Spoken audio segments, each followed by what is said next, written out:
as much time pitching baseballs as you do throwing salt over your shoulder. You could be the next Derek Jeter. Well, I have to have something to believe in. Being raised by the beauty queen Naomi Finkelstein didn't exactly nurture a sense of self-esteem. Does Miss Subway's May 1959 still pinch your cheeks when she sees you? Sienna giggles, fussing with a napkin. Of course. True, your color. You look like a dead salmon, she shrieks.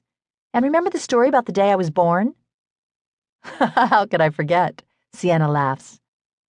It was Easter morning and the nurse had fashioned the fuzzy pink corners of my swaddling blanket into bunny ears. Naomi took one horrified look and handed me right back. That's not my baby, she cried, refusing to set eyes on me again for another 3 whole days. My husband and I are good looking. Still, I guess some good came out of the whole thing, because it was telling Sienna that story in the junior high school cafeteria that bonded us for life. I'm sure you were adorable back then, and you'll be adorable now, she declared, giving me a dab of Depp hair gel to sweep my badly cut bangs off my forehead. It was Sienna who taught me the importance of using conditioner, sweet-talked her own mother into paying for my braces, and who, as we got older, introduced me, literally, to the international world of beauty. Brazilian waxing, Thai massages, and Japanese hair straightening. With Sienna's help, I eventually got over Naomi constantly calling me an ugly duckling. I can even laugh about it now. Most of the time. The same way Sienna made me laugh about how my mother named me Truman.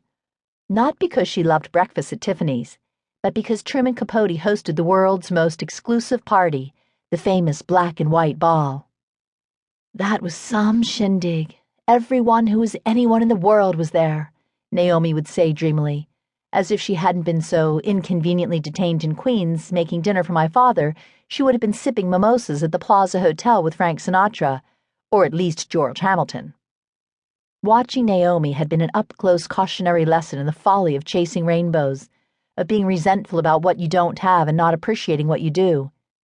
Surely being Miss Subways and having your photo plastered in every New York City subcar for 1 whole month would lead to a life-changing call from a casting agent, a modeling agency, or at the very least a rich suitor. But when that call didn't come, Naomi married my blue-collar dad. And until the day he died 4 years ago, she never let him forget that he was nothing more than a consolation prize, a plastic ring plucked from a Cracker Jack box that Naomi reluctantly accepted when the sparkly diamond life she was hoping for never materialized. Not me. If nothing else, I learned from Naomi's mistakes. When my sexy, funny, wonderful, loyal, loving college sweetheart Peter Newman asked me to marry him, I knew I'd struck gold, even if Sienna did have some misgivings about his name. I know he's smart, ambitious, and all you can think about is jumping him.